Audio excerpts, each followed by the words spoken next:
Hello everyone, स्वागत है आप सभी का इस वीडियो में। तो आज के इस वीडियो का टॉपिक है मॉडर्नाइजेशन ऑफ ब्लास्ट फर्नेस। मतलब ब्लास्ट फर्नेस में क्या क्या मेजर डेवलपमेंट हुआ है, क्या क्या नया डेवलपमेंट हुआ है, उसके बारे में हम लोग बात करेंगे। उसको कैसे किया जाता है उस डेवलपमेंट को, और कैसे उसका क्या क्या फ़ायदा है, सारी चीज़ें हम बहुत ही डिटेल में डिस्कस करेंगे। ठीक है, बहुत ही अच्छा वीडियो होने वाला है। आप लोग इस वीडियो को लास्ट तक ज़रूर देखना, बहुत सारा कॉन्सेप्ट आपको समझ में आएगा। ठीक है, तो सबसे पहले बात आती है कि मॉडर्नाइजेशन की हमको ज़रूरत क्यों पड़ती है, हम क्यों करते हैं, है ना, क्यों नई नई चीज़ें लाते हैं ब्लास्ट फर्नेस में। तो देखिए, ब्लास्ट फर्नेस के लिए तीन सबसे इंपॉर्टेंट फैक्टर होता है। एक होता है ब्लास्ट फर्नेस की प्रोडक्टिविटी। ठीक है, ब्लास्ट फर्नेस की प्रोडक्टिविटी का मतलब होता है कि कितने अमाउंट में हॉट मेटल बन रहा है ना, पर यूनिट टाइम में। ठीक है, कम समय में अगर ज़्यादा हॉट मेटल प्रोडक्शन हो रहा है, मतलब उसकी प्रोडक्टिविटी ज़्यादा अच्छी है। प्रोडक्टिविटी को एक और टर्म है जिसके रिस्पेक्ट में नापते हैं, वो है कोक रेट। अगर कोक रेट कम है तो हम बोलते हैं कि प्रोडक्टिविटी अच्छी है। दूसरा होता है इसका हॉट मेटल की क्वालिटी, है ना। हॉट मेटल की क्वालिटी हमको अच्छा चाहिए, क्योंकि हॉट मेटल की अगर क्वालिटी अच्छी होगी तो आगे जो प्रोसेस होता है स्टील मेकिंग, है ना, वो थोड़ा अच्छा हो जाएगा। ठीक है, तो हॉट मेटल की क्वालिटी डिपेंड करता है उसके सिलिकॉन और सल्फर कंटेंट पे। दो चीज़ बहुत इंपॉर्टेंट है, दोनों कम होना चाहिए, सिलिकॉन और सल्फर कंटेंट हॉट मेटल में कम होना चाहिए। तीसरा, हमको मॉडर्नाइजेशन की ज़रूरत पड़ती है क्योंकि हमको स्मूथ ऑपरेशन चाहिए। स्मूथ ऑपरेशन, है ना, मतलब कोई प्रॉब्लम ना आए जब ब्लास्ट फर्नेस रनिंग हो रहा है, तो उस समय कोई प्रॉब्लम ना आए, कोई दिक्कत ना हो। और हमको बेटर कंट्रोल चाहिए, ब्लास्ट फर्नेस के ऑपरेशन में बेटर कंट्रोल चाहिए, ताकि हम उसके सब पैरामीटर को कंट्रोल कर सकें, जिससे हमारी क्वालिटी है हॉट मेटल की और जो प्रोडक्टिविटी वो अच्छी हो सके। तो इन तीनों में इम्प्रूवमेंट के लिए हम क्या करते हैं, मॉडर्नाइजेशन करते हैं। मतलब जितना भी डेवलपमेंट हुआ है ना, वो इन्हीं तीनों को ध्यान में रखते हुए किया गया है, क्योंकि इन तीनों में हमको क्या चाहिए, इम्प्रूवमेंट चाहिए। ठीक है, तो कौन कौन सा मॉडर्नाइजेशन हुआ है ब्लास्ट फर्नेस में। तो पहला है, आपको मैं भी अभी बता रहा हूँ लिस्ट में, एक एक को हम लोग बहुत ही डिटेल से फिर समझेंगे। पहला है लार्ज कैपेसिटी ब्लास्ट फर्नेस। दूसरा है better prepared burden efficient burden distributor, better quality coke, auxiliary fuel injection through tuyere, humidification of blast, oxygen enrichment of blast, higher blast temperature through better stoves,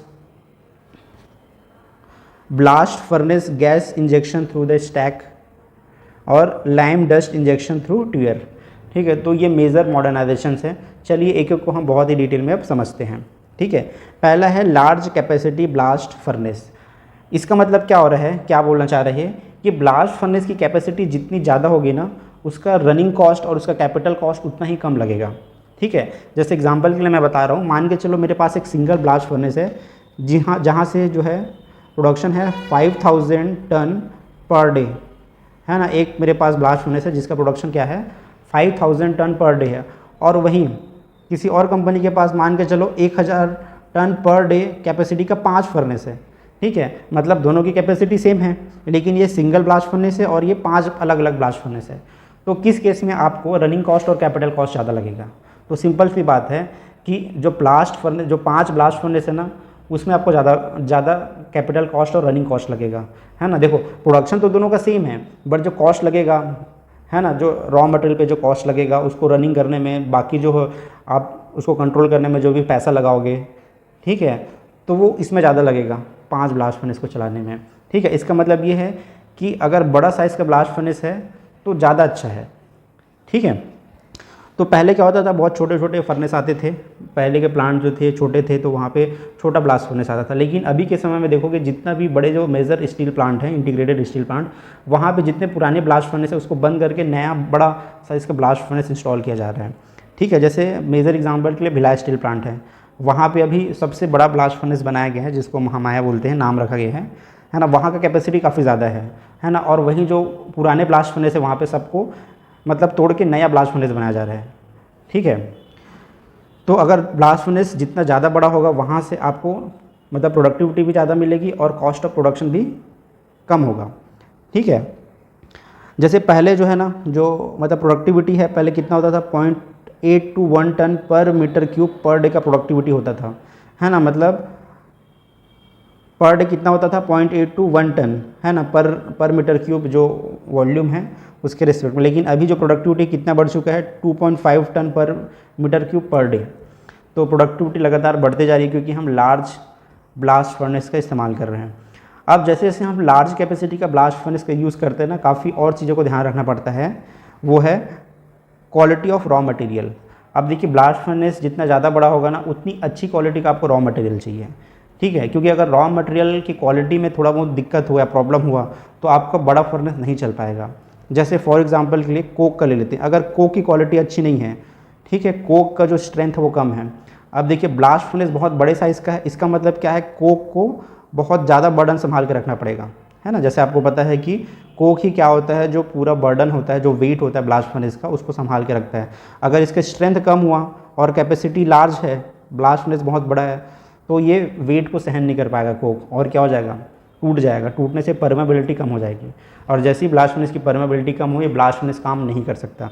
सबसे important चीज़ है blast furnace को चलाने के लिए permeability, है ना, gas pass होना चाहिए। अगर परमेबिलिटी कम है तो ब्लास्ट फर्नेस आपका नहीं चल सकता, ठीक है। तो जितना अगर बड़ा फर्नेस है उतनी अच्छी क्वालिटी का रॉ मटेरियल चाहिए, ठीक है। दूसरा क्या रिक्वायरमेंट होता है बड़ा ब्लास्ट फर्नेस का, आपको सिंटर ज़्यादा चाहिए होता है।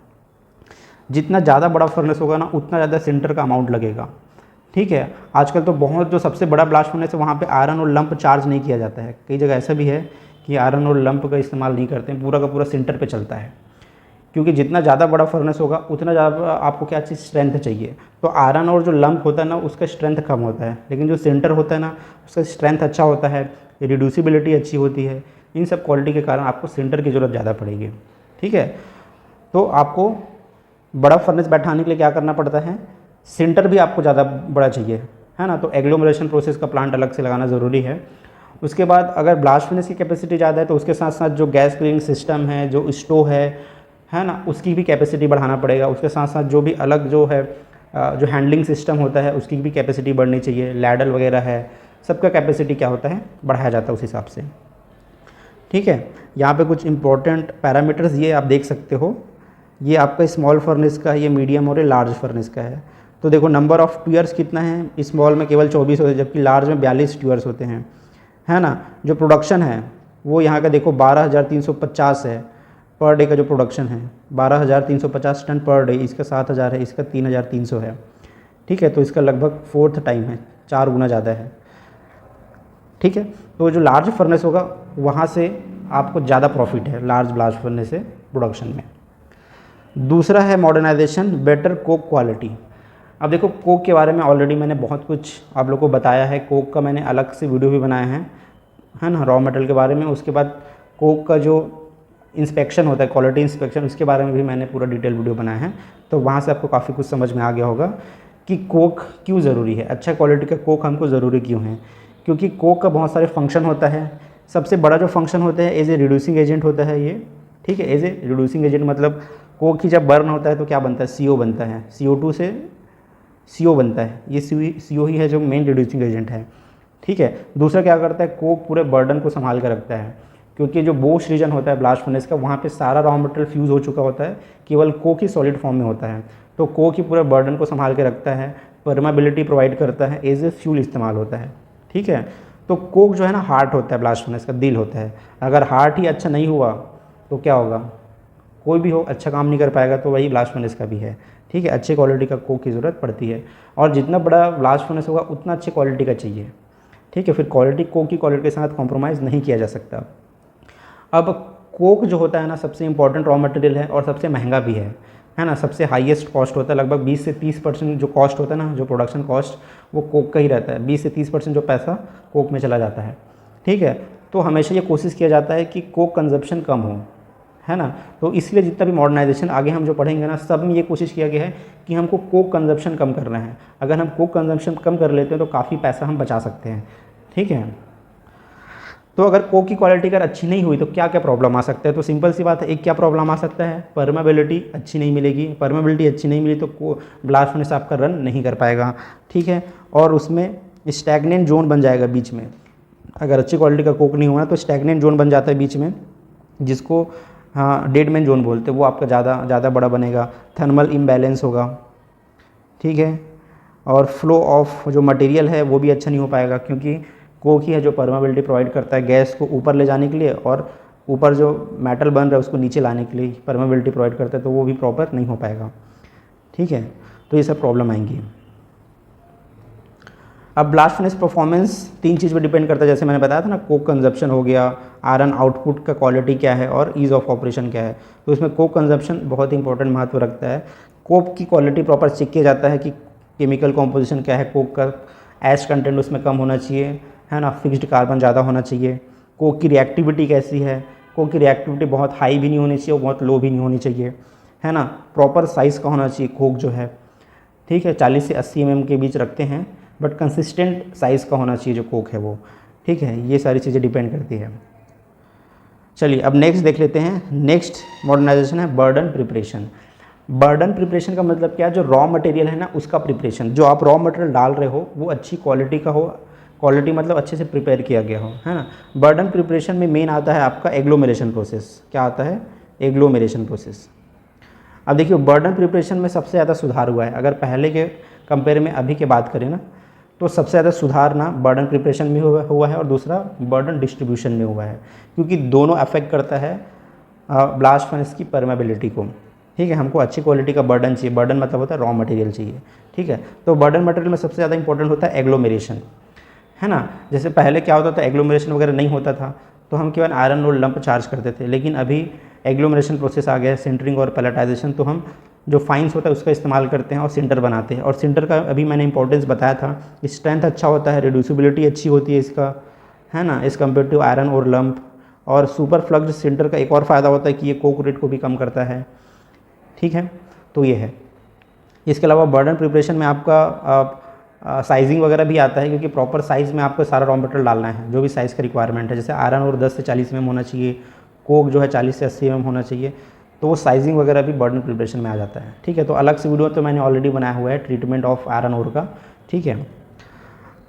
अब और क्या क्या बेनिफिट है बर्डन प्रिपरेशन का, तो पहला है relatively coarser material can be used, ठीक है। बर्डन प्रिपरेशन का फ़ायदा क्या है कि आप कोर्सर मटेरियल को यूज़ कर सकते हो, ठीक है, और जो फाइंस है उसको आप सिंटर बना के यूज़ कर सकते हो। Metallurgical waste can be used, जो मेटलर्जिकल वेस्ट जो निकलता है, जो डस्ट वगैरह है, जो गैस क्लीनिंग सिस्टम में जो डस्ट वगैरह जनरेट होता है ना, है ना, और जो कोक का जो डस्ट वगैरह होता है, सबका आप यूटिलाइज़ कर सकते हो एग्लोमेरेशन प्रोसेस में, सिंटरिंग में और पैलेटाइजेशन में। और सेल्फ फ्लक्सिंग पैलेट है ना, कैन बी रेडीमेड, मतलब सेल्फ फ्लक्सिंग सिंटर है, सेल्फ फ्लक्सिंग पैलेट है, वो सब बनाया जा सकता है। तो हो गया बर्डन प्रिपरेशन, ठीक है। अब नेक्स्ट मॉडर्नाइजेशन है इम्प्रूव डिस्ट्रीब्यूशन ऑफ चार्ज। अब चार्ज डिस्ट्रीब्यूशन का मतलब क्या होता है, डिस्ट्रीब्यूशन जैसे मान के चलो मैंने कुछ रेत लिया, ठीक है, जैसे रेत मैंने लिया, अब रेत को मैं ले जा कर के ऐसे छोड़ देता हूँ नीचे में, तो क्या हो जाएगा, ऐसा हीप बन जाएगा रेत का। मैंने एक मुट्ठी रेत लिया, मैंने ऐसे रख दिया कहीं पे भी, तो कैसे हो जाएगा, वो ऐसे हीप बन जाएगा रेत का। लेकिन वही मैंने जो मुट्ठी में रेत लिया है उसको थोड़ा सा ऐसे फेंक दूंगा, तो क्या होगा, वो प्रॉपरली ऐसे डिस्ट्रीब्यूट हो जाएगा, ठीक है। तो यही है improve distribution of charge material, मतलब आप जो रॉ मटेरियल चार्ज कर रहे हो फर्नेस में टॉप से, उसको आप कैसा चार्ज कर रहे हो, ठीक है। तो उसके ऊपर डिस्ट्रीब्यूशन डिपेंड करता है। अगर ऐसा हीप बन रहा है मतलब डिस्ट्रीब्यूशन अच्छा नहीं है। इस केस में क्या होता है ना, इस केस में क्या हो जाता है कि जो बड़ा साइज़ का जो मटेरियल है वो यहाँ पे रह जाता है और छोटा छोटा मटेरियल नीचे आ जाता है। तो हीप के टॉप में क्या होगा, जो बड़े साइज़ का होगा और वो रह जाएगा, और नीचे में जो फाइन रहेगा वो हो जाएगा। तो इससे क्या मिलेगा कि जहाँ पे लार्ज साइज़ का जो मटेरियल है वहाँ पे क्या होगा कि परमेबिलिटी ज़्यादा होगी, लेकिन हीप का वो एरिया जहाँ पे फाइन्स मटेरियल इकट्ठा हो गया वहाँ पे परमेबिलिटी कम हो जाएगी। तो इससे चैनलिंग हो जाएगा। एक चैनलिंग क्या है, इरेगुलरिटीज़ है, तो एक सर्टेन प्लेस से ही आपका ब्लास्ट फर्नेस गैस बाहर चला जाएगा, ठीक है। तो प्रॉपर परमेबिलिटी यूनिफॉर्मली नहीं मिल पाएगी, तो इसलिए डिस्ट्रीब्यूशन अच्छे से होना बहुत ज़रूरी है, ठीक है। अब अच्छा डिस्ट्रीब्यूशन करने के लिए क्या करते हैं, अभी के समय में हम लोग बेल लेस चार्जिंग सिस्टम का इस्तेमाल करते हैं। पहले क्या होता था, बेल चार्जिंग सिस्टम होता था, जिसमें क्या था कि स्मॉल बेल होता था पहले, इस तरह से स्मॉल बेल, उसके नीचे क्या होता था, फिर लार्ज बेल होता था, ठीक है। उसके बाद क्या होता था, लार्ज बेल होता था। तो पहले मटेरियल स्मॉल बेल में आता था, ठीक है, तब लार्ज बेल मतलब क्लोज रहता था। उसके बाद जब इससे मटेरियल को स्मॉल बेल से कहाँ डालते थे, लार्ज बेल में, ठीक है, तो ये क्लोज रहता है। उसके बाद लार्ज बेल में आ गया, उसके बाद लार्ज बेल ओपन करके पूरा मटेरियल को नीचे डाल देते थे ऐसा। तो ये हो क्या रहा है कि ये मटेरियल को खाली ऐसे डाल रहे हैं नीचे, किसी तरीके से डिस्ट्रीब्यूट नहीं कर रहे। जैसे मैं एक मुट्ठी में रेत लिया और मैंने उसको ऐसे रख दिया, है ना, इस तरीके से वो डाल रहा है, तो इससे क्या होता था, हीप फॉर्मेशन होता था ऐसा। उसकी वजह से ब्लास्ट फर्नेस का जो डिस्ट्रीब्यूशन है वो अच्छा नहीं होता था, है ना। तो परमेबिलिटी क्या हो जाती थी, उससे घटती थी और बहुत सारा इरेगुलरिटीज़ पैदा होता था। तो इसके लिए अभी क्या यूज़ करने लग गए हैं, क्या मॉडर्नाइजेशन हुआ है, बेललेस चार्जिंग सिस्टम। ये देखो, ये आपको फोटो जो दिख रहा है ना, बेललेस चार्जिंग सिस्टम है। इसमें आप देख सकते हो 2 हॉपर होता है, दोनों में रॉ मटेरियल हम फीड करते हैं। तो एक हॉपर क्या करता है, मटेरियल को सप्लाई करते रहता है ब्लास्ट फर्नेस में। जब एक हॉपर सप्लाई करे तब तक दूसरा हॉपर को फिल किया जाता है रॉ मटेरियल से, ठीक है। जब इस हॉपर का रॉ मटेरियल ख़त्म हो जाता है, जहाँ से सप्लाई हो रहा है वहाँ का रॉ मटेरियल ख़त्म हो गया, तो फिर यहाँ से सप्लाई चालू करते हैं दूसरे हॉपर से। तब तक जो खाली हो चुका हॉपर है वहाँ पे उसको उसमें मतलब रॉ मटेरियल डालते हैं, ठीक है। तो इस तरह से ये चलता है। उसके बाद यहाँ पे ना पूरा सीलिंग वगैरह लगा होता है, वॉल्व लगा होता है जो प्रॉपर सीलिंग प्रोवाइड करता है, ठीक है। फिर यहाँ से होते हुए ये जाता है रोटेटिंग शूट पे। अब ये जो रोटेटिंग शूट है ना, वो बहुत ही इंपॉर्टेंट है। ये एक्चुअली में क्या है, ये पूरा इसको डिस्ट्रीब्यूट करता है। मतलब जैसे रोटेटिंग शूट ऐसा है ना, तो इसमें रॉ मटेरियल आएगा, ये प्रॉपर क्या होता है, रोटेट हो सकता है। तो ये पूरा रोटेट करता है। जैसे आपका हाथ का हथेली है ना, हाथ का हथेली मैं ऐसे घुमा सकता हूँ, आप अपने हाथ के हथेली को किसी भी डायरेक्शन में आप घुमा सकते हो ना 360 डिग्री। वैसे ये भी है, रोटेटिंग शूट क्या होता है, आप 360 डिग्री ऐसे घूमता है, ठीक है। ये आपका इस डायरेक्शन में घूमता है और ऊपर नीचे भी हो सकता है। तो मतलब ये रोटेटिंग शूट से आप पूरा जो एरिया है ना ब्लास्ट फर्नेस का, जो भी क्रॉस सेक्शन है, उसमें हर जगह पे प्रॉपरली ये मटेरियल को क्या करता है, चार्ज करता है रोटेटिंग शूट की मदद से। तो इससे जो डिस्ट्रीब्यूशन है रॉ मटेरियल का वो बहुत अच्छा होता है। और अगर डिस्ट्रीब्यूशन अच्छा है मतलब यूनिफॉर्मली हर जगह पे समान परमेबिलिटी आपको मिलेगी, ठीक है। तो इससे जो प्रॉब्लम होता है, इरेगुलरिटी का प्रॉब्लम होता है, वो दूर हो जाता है, ठीक है। तो ये नया मॉडर्नाइजेशन है। नेक्स्ट है हाई टॉप प्रेशर, ठीक है।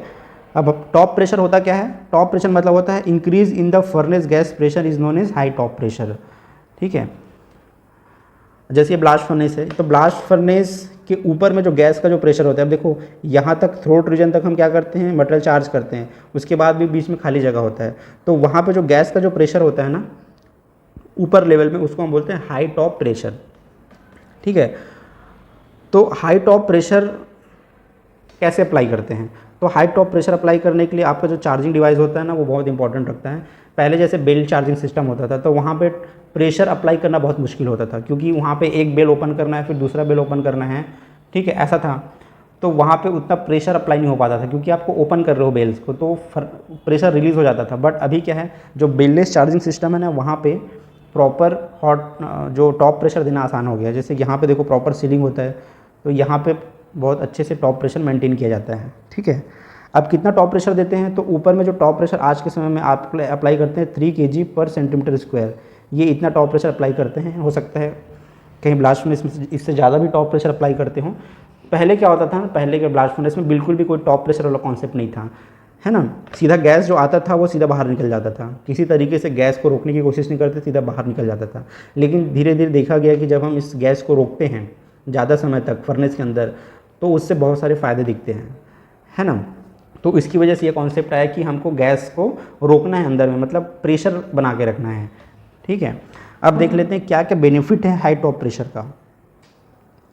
पहला है increase production rate by increasing in time of contact of gas and solid. अब देखिए, आप हाई टॉप प्रेशर दे रहे हो, प्रेशर ज़्यादा टॉप में, इसका मतलब है गैस ज़्यादा टाइम तक रिटेन करेगा, ठीक है। जैसे प्रेशर कुकर के अंदर हम प्रेशर देके रखते हैं ना सीटी लगा करके, तो जो भाप होता है वो ज़्यादा टाइम तक अंदर में रिटेन करता है, ठीक है। वहीं अगर मैं खुले बर्तन में बनाऊँ खाना, तो क्या होगा, भाप बनेगा, वो तुरंत बाहर निकल जाएगा, वो प्रेशर, क्योंकि प्रेशर आपने दिया नहीं है। लेकिन वहीं जब हम प्रेशर कुकर में पकाते हैं, तो अंदर में जो गैस बनता है, जो भाप, वो अंदर में रिटेन करता है। तो इससे क्या होता है, जो कॉन्टेक्ट टाइम है, जो रिटेंशन टाइम है गैस का, वो बढ़ जाता है। अब जितना ज़्यादा रिटेंशन टाइम होगा उतना अच्छा रिडक्शन होगा, क्योंकि अगर जो CO गैस जो बन रहा है इस यहाँ पे ट्यूअर के आसपास, जो CO गैस जो जनरेट हो रहा है, उसको अगर आप मैं जाने दूंगा तो तुरंत क्या हो जाएगा, निकल जाएगा बाहर बिना यूटिलाइज हुए। और अगर CO तुरंत बाहर निकल रहा है बिना यूटिलाइज हुए, मतलब फ्यूल की बर्बादी है वहाँ पे, आप फ्यूल का यूटिलाइज नहीं कर रहे, क्योंकि CO गैस क्या है, एज ए फ्यूल काम आता है, एक रिड्यूसिंग एजेंट है। जितना ज़्यादा आप इसको रिटेन करोगे अंदर, वो उतना ज़्यादा रिएक्शन करेगा, क्योंकि CO गैस ही है जो इनडायरेक्ट रिडक्शन करता है ना। तो आप जितने ज़्यादा टाइम तक इसको रोक के रखोगे हाई टॉप प्रेशर बना के, उतना ज़्यादा अच्छे से ये रिएक्शन करेगा, ठीक है। मतलब रिडक्शन रेट जो है वो बढ़ जाएगा। दूसरा क्या होगा, रिड्यूस कोक रेट। अब कोक रेट कैसे रिड्यूस करेगा, अब मान के चलो कि मैंने बिल्कुल भी हाई टॉप प्रेशर नहीं दिया हुआ है, तो उस केस में क्या होगा, गैस CO गैस आएगा और तुरंत ऊपर से होते हुए बाहर निकल जाएगा, मतलब CO यूटिलाइज नहीं हुआ। अब CO यूटिलाइज नहीं हुआ, ठीक है, या फिर इसका जो सेंसिबल हीट है, जो गैस है उसका जो सेंसिबल हीट है वो भी यूटिलाइज नहीं हुआ, वो सीधा बाहर चला गया, तो आपको ज़्यादा फ्यूल ऐड करना पड़ेगा, क्योंकि आप हीट लॉस कर रहे हो। आप जो गैस का जो सेंसिबल हीट है और जो CO है जो आप यूटिलाइज़ कर सकते हो उसके हीट को, है ना, उसको आप बाहर जाने दे रहे हो, है ना। तो आप हीट बाहर निकल रहा है, मतलब हीट लॉस ज़्यादा हो रहा है, तो उस केस में आपको कोक ज़्यादा डालना पड़ेगा, ठीक है। लेकिन अगर आप हाई टॉप प्रेशर बना के रखते हो तो रिटेंशन टाइम बढ़ेगा गैस का, तो गैस का जो सेंसिबल हीट है वो आसानी से ट्रांसफ़र होगा, हीट ट्रांसफ़र अच्छा होगा, गैस का हीट ट्रांसफ़र होगा रॉ मटेरियल को, ठीक है, और जो CO का यूटिलाइजेशन वो भी बढ़ेगा, तो इससे कोक रेट कम हो जाएगा हाई टॉप प्रेशर से। तीसरा क्या है, reduce silicon content in hot metal. Hot metal में जो सिलिकॉन का कंटेंट है वो भी कम हो जाएगा, क्योंकि सिलिकॉन के कंटेंट से ही हॉट मेटल की क्वालिटी डिसाइड होती है। अगर हॉट मेटल में सिलिकॉन कंटेंट कम है मतलब क्वालिटी अच्छी मानी जाती है, ठीक है। तो हाई टॉप प्रेशर से क्या करता है, सिलिकॉन कंटेंट भी कम होता है हॉट मेटल में। फिर नेक्स्ट है maximum blowing rate can be adopted. अब जो ब्लोइंग रेट है, ब्लोइंग रेट मतलब जो ट्यूयर से जब हॉट ब्लास्ट दे रहे हैं ना, उसका जो रेट ऑफ ब्लोइंग है, जो स्पीड से हम उसको ब्लो कर रहे हैं उसको आप बढ़ा सकते हो, क्योंकि आपको हाई टॉप प्रेशर बनाने के लिए आपको ब्लोइंग रेट को भी बढ़ाना पड़ेगा, क्योंकि आपको प्रेशर क्रिएट करना है ना। अगर आप इधर से गैस ही नहीं भेज रहे हो स्पीड में तो प्रेशर कैसे बनेगा, ठीक है। तो हाई टॉप प्रेशर में हम क्या कर सकते हैं, ब्लोइंग रेट को भी बढ़ा सकते हैं। अब आप ब्लोइंग रेट बढ़ा रहे हो, जो हॉट ब्लास्ट का ब्लोइंग रेट मतलब ज़्यादा अमाउंट में आप क्या कर रहे हो, हॉट ब्लास्ट सप्लाई कर रहे हो, तो आप ज़्यादा अमाउंट में हॉट ब्लास्ट सप्लाई कर रहे हो मतलब आप ज़्यादा अमाउंट में हीट एनर्जी दे रहे हो, क्योंकि हॉट ब्लास्ट है ना, जो ब्लास्ट आप भेजते हो उसका भी टेम्परेचर लगभग 1200 के आसपास होता है, 1200 से 1300, मतलब वो भी एक तरह से आप फ्यूल इंजेक्शन कर रहे हो हॉट ब्लास्ट से, आप एक तरह से क्या दे रहे हो, हीट दे रहे हो। तो जितना ज़्यादा आप हॉट ब्लास्ट भेजोगे, जितना ज़्यादा रेट से मतलब उतना ज़्यादा आप हीट सप्लाई कर रहे हो, तो हीट सप्लाई कर रहे हो मतलब कोक कंजप्शन थोड़ा कम हो जाएगा, ठीक है, क्योंकि ऑलरेडी आप ट्यूयर से हीट दे रहे हो, हीट आप भेज रहे हो, तो जो कोक है उसका कंजप्शन कम हो जाएगा, ठीक है। Decrease channelling and dust loss in offtake gas. अब हाई टॉप प्रेशर जितना ज़्यादा होगा उससे चैनलिंग इरेगुलरिटीज़ कम हो जाएगा। ऐसा क्यों होगा, क्योंकि देखो अगर आपने मान के चलो हाई टॉप प्रेशर नहीं दिया हुआ है तो जो प्रेशर डिफरेंस होगा ना ट्यूयर लेवल पे और टॉप पे वो ज़्यादा होगा। टॉप प्रेशर आप अप्लाई नहीं कर रहे हो मतलब प्रेशर डिफरेंस ज़्यादा हो गया ना, तो जो गैस जनरेट होगा वो तुरंत से बाहर निकलना चाहेगा, क्योंकि प्रेशर डिफरेंस ज़्यादा है। तो क्या करेगा, जो भी उसको हाई परमेबिलिटी वाला एरिया मिलेगा वहाँ से तुरंत गैस क्या हो जाएगा, बाहर निकल जाएगा, और जो लो परमेबिलिटी एरिया होगा वहाँ से गैस बाहर ही नहीं निकलेगा, क्योंकि प्रेशर डिफरेंस ज़्यादा है। लेकिन अगर आप हाई टॉप प्रेशर बना के रखते हो तो प्रेशर डिफरेंस कम हो जाता है, कहाँ पे, ट्यूयर के और टॉप में जो प्रेशर का डिफरेंस है कम हो जाता है, तो इससे चैनलिंग इफेक्ट कम हो जाता है, क्योंकि अब गैस ऐसा नहीं होगा कि केवल जहाँ से परमेबिलिटी कम है वहीं से गुजरेगा, है ना, मतलब परमेबिलिटी ज़्यादा है वहीं से गुजरेगा, जहाँ से कम है वहाँ से नहीं गुजरेगा, ऐसा नहीं है। प्रॉपर आपका गैस सभी डायरेक्शन में पूरा डिस्ट्रीब्यूट होगा अच्छे से, ठीक है। तो इससे चैनलिंग कम हो जाएगा और डस्ट लॉस भी कम हो जाएगा, क्योंकि स्पीड जो होगा गैस के बाहर निकलने का कम हो जाएगा ना। आप टॉप प्रेशर बना के रखे हो तो जो डस्ट जो उड़ जाता था ऑफ्टेक गैस के साथ वो भी कम हो जाएगा। Decrease sulphur content in hot metal. Hot metal में सल्फर का कंटेंट भी कम हो जाता है टॉप प्रेशर अप्लाई करने से, ठीक है। तो ये सारे क्या हो गए इसके एडवांटेजेस हाई टॉप प्रेशर के, ठीक है। चलिए अब नेक्स्ट है higher blast temperature and driving rate. Higher blast temperature मतलब ज़्यादा आप जो हॉट ब्लास्ट है ना उसको ज़्यादा टेम्परेचर में भेज रहे हो, ज़्यादा गर्म करके भेज रहे हो, ठीक है। और ड्राइविंग रेट मतलब कितने रेट से आप ब्लोइंग कर रहे हो, ट्यूयर में जो ब्लोइंग रेट है वो कितना है ना, वो हो गया ड्राइविंग रेट। हाँ, तो फिर अभी के टाइम पे जो ब्लास्ट हॉट ब्लास्ट का जो टेम्परेचर है ना 1200 से 1300 डिग्री सेल्सियस के आसपास रहता है। पहले क्या था, जब पहले तो बहुत पहले जब ब्लास्ट फर्नेस नया बना था तो किसी तरीके से हम लोग देते ही नहीं थे, है ना, मतलब अलग से ब्लास्ट सप्लाई नहीं करते थे, नेचुरल एयर में ही प्रोसेस होता था। फिर धीरे धीरे हमने क्या चालू किया, कोल्ड एयर सप्लाई चालू किया। फिर धीरे धीरे देखा गया कि जब हम जो एयर सप्लाई कर रहे हैं उसके टेम्परेचर को बढ़ाते हैं तो हमको प्रोडक्टिविटी बढ़ती है ना। तो धीरे धीरे करके फिर इसको बढ़ाया गया, 300 किया गया, 600 किया गया, 900 किया गया, फाइनली 1200 से 1300 डिग्री सेल्सियस तक हम हीट करते हैं, ठीक है, हॉट ब्लास्ट के टेम्परेचर को, ठीक है। तो हॉट ब्लास्ट टेम्परेचर को हीट करना है अगर आपको ज़्यादा टेम्परेचर तक, तो आपको उस हिसाब से स्टोव भी अच्छा चाहिए, क्योंकि मतलब हॉट ब्लास्ट जनरेट होता कहाँ से, वो तो स्टोव से ही होता है। तो आपको अगर टेम्परेचर ज़्यादा चाहिए हॉट ब्लास्ट का तो आपको स्टोव को डिज़ाइन को अच्छा करना पड़ेगा, अच्छी क्वालिटी का स्टोव होना चाहिए, है ना, उसका स्टोव का डिज़ाइन होना चाहिए अच्छा, रिफ्रैक्टरी जो है अंदर में जो चेकर ब्रिक्स है उसकी क्वालिटी अच्छी होनी चाहिए, ठीक है। जैसे ये पहला टाइप का है ये जो पहला दिख रहा है ना, ये स्टोव पहले आता था। इसमें देखो कंबशन चैम्बर के बाद ये नीचे जाता था चेकर ब्रिक्स में, तो इसका डोम और इसका अलग होता था। लेकिन यहाँ पे कंबशन चैम्बर में इसका डोम क्या है, कॉमन है, ठीक है। तो ये वाला ज़्यादा अच्छी क्वालिटी का हुआ। फिर ये जो है ये लेटेस्ट क्वालिटी है, लेटेस्ट डिज़ाइन है ये वाला, थर्ड वाला है ना, सी नंबर का। तो इसमें क्या होता है, हॉट ब्लास्ट को यहीं पे बर्न करते हैं टॉप में, ठीक है। फिर यहाँ से जो गैस बनता है वो चेकर ब्रिक्स के होते हुए जाता है ना। तो ये सब मैंने बताया डिटेल से स्टोव वाले चैप्टर में, अलग से मैंने ब्लास्ट फर्नेस स्टोव का एक लेक्चर बनाया, वहाँ आप देख सकते हो, ठीक है। तो अगर आपको ब्लास्ट टेम्परेचर ज़्यादा चाहिए तो स्टोव का डिज़ाइन और स्टोव की क्वालिटी भी अच्छी होनी चाहिए। अब बात आती है कि क्या फ़ायदा है, ब्लास्ट टेम्परेचर बढ़ाने से फ़ायदा क्या है।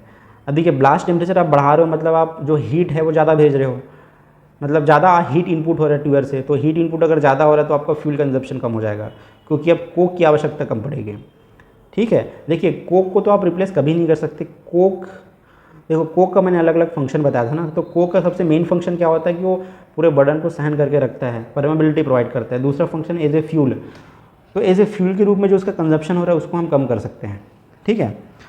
तो उसके लिए हाई ब्लास्ट टेम्परेचर के साथ हम भेजेंगे ब्लास्ट, तो फ्यूल कंजप्शन कम हो जाएगा, ठीक है। फर्नेस की इससे इफ़िशियंसी बढ़ जाएगी, थर्मल इफ़िशियंसी बढ़ जाएगी, है ना। और रेट ऑफ ब्लोइंग से भी वही फ़ायदा होगा। रेट ऑफ ब्लोइंग ज़्यादा मतलब ज़्यादा अमाउंट में आप ब्लास्ट भेज रहे हो, ठीक है, तो इससे भी फ्यूल कंजप्शन जो है वो कम हो जाएगा। लेकिन एक लिमिटेशन भी है ना। जैसे एक लिमिटेशन भी, एक पर्टिकुलर टेम्परेचर के बाद हॉट ब्लास्ट का आप टेम्परेचर नहीं बढ़ा सकते, क्योंकि जितना आप हॉट ब्लास्ट का टेम्परेचर बढ़ाओगे तो दिक्कत क्या होगी ना, जो राफ्ट का टेम्परेचर है वो भी बढ़ेगा। अब राफ्ट क्या होता है भाई, राफ्ट मतलब देखो, जब ट्यूबर से जब हम हॉट ब्लास्ट भेजते हैं ना, तो ये हॉट ब्लास्ट अंदर जाके क्या करता है, जो कोक है उसको बर्न करता है।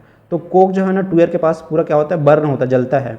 तो यहाँ पे एक फ्लेम जनरेट होता है, एक आग का गोला जनरेट होता है ट्यूबर के सामने। इसको हम बोलते हैं, इसका रेसवे, इसको क्या बोलते हैं, जो आग का गोला बनता है उसको रेसवे बोलते हैं। और इसके टेम्परेचर को बोलते हैं रेशियो एडियाबेटिक फ्लेम टेम्परेचर। जो फ्लेम बनता है उसके टेम्परेचर को राफ्ट बोलते हैं, है ना। तो अब इस राफ्ट का टेम्परेचर कितना होना चाहिए, तो भाई इस राफ्ट का टेम्परेचर मैक्सिमम 2000 डिग्री सेल्सियस होना चाहिए, इससे ज़्यादा नहीं होना चाहिए। अब बात आती है कि क्यों इससे ज़्यादा नहीं होना चाहिए। देखो, अगर राफ्ट का टेम्परेचर ज़्यादा होगा ना, तो जो सिलिका है उसका भी कार्बोथर्मिक रिडक्शन होगा, और ये भी रिड्यूस होकर सिलिकन बनाएगा। क्या बनाएगा, सिलिकन बनाएगा। अब सिलिकन बन गया तो ये कहाँ जाएगा भाई, सिलिकन हॉट मेटल में जाएगा, ठीक है। तो जितना ज़्यादा राफ्ट का टेम्परेचर होगा उतना ज़्यादा हॉट मेटल में सिलिकॉन का कंटेंट बढ़ जाएगा, क्योंकि सिलिका रिड्यूस होना चालू हो जाएगा, ठीक है। तो इसलिए राफ्ट का टेम्परेचर 2000 डिग्री सेल्सियस होना चाहिए मैक्सिमम, उससे ज़्यादा नहीं होना चाहिए, ठीक है। एक और प्रॉब्लम आता है राफ्ट का बढ़ने से, टेम्परेचर का बढ़ने से, कि ऊपर स्टैक लेवल पे हैंगिंग का प्रॉब्लम बढ़ जाता है। क्योंकि टेम्परेचर अगर राफ्ट का बढ़ रहा है मतलब स्टैक लेवल का भी टेम्परेचर थोड़ा सा बढ़ेगा, तो ऊपर में स्लैग वगैरह बनना चालू हो जाता है, स्लैग फॉर्म होना चालू हो जाता है ऊपर लेवल पे, स्टैक लेवल पे।